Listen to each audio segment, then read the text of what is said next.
The man who invented the metronome was a friend of Beethoven's. His name was Melzel. And Melzel was also the man who made the ear trumpet for Beethoven. Beethoven, by the time of the Ninth Symphony, was completely deaf. He couldn't hear anything. He had been going deaf for 25 years or more, but we marvel at the fact that this greatest of all of his symphonic pieces was written in complete solitude.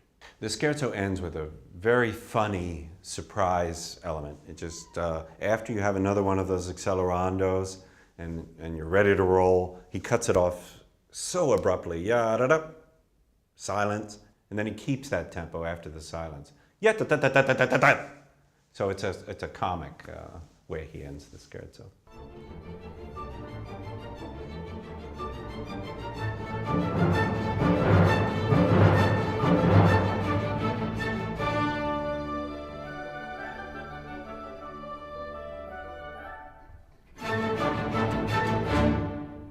The third movement feels to me like the strangest of the things in the Ninth Symphony. We know the Ode to Joy, we know the piece ends in complete and utter exhilaration.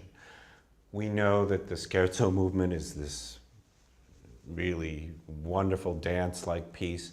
We know that the opening movement is so stern and violent and sets us up for a masterpiece. But the third movement is dreamy, it's long-winded, it's probably 12, 13 minutes long.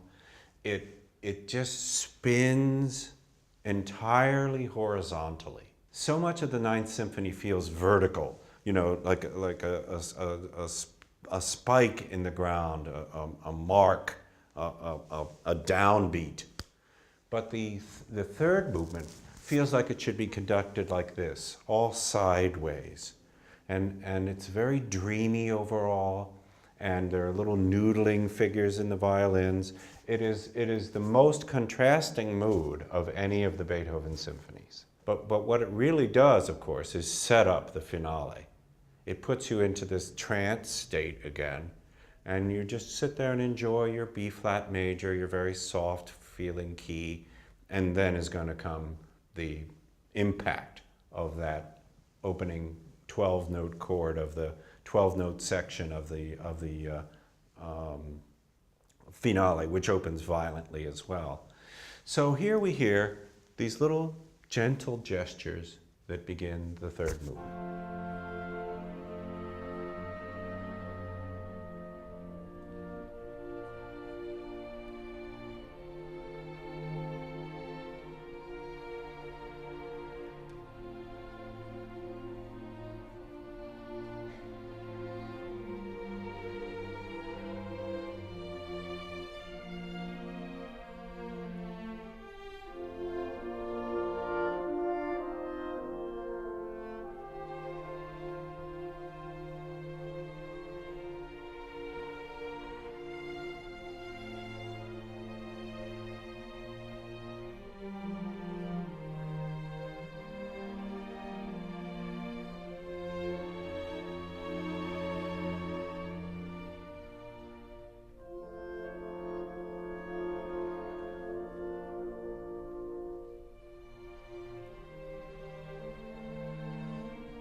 pleasure of doing this on period instruments is that features of a great composer like Beethoven can be brought to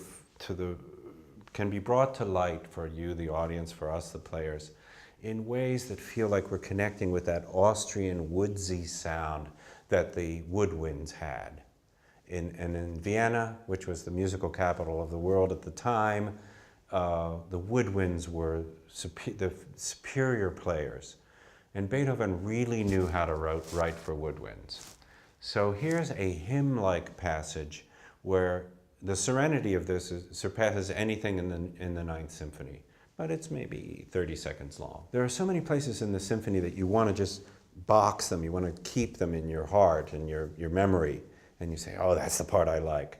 Well, here's this little stained glass window coming through. It's just the blue pane, you know, reflecting onto the floor here of the cathedral at this moment, and you won't hear this again. He only does this one time.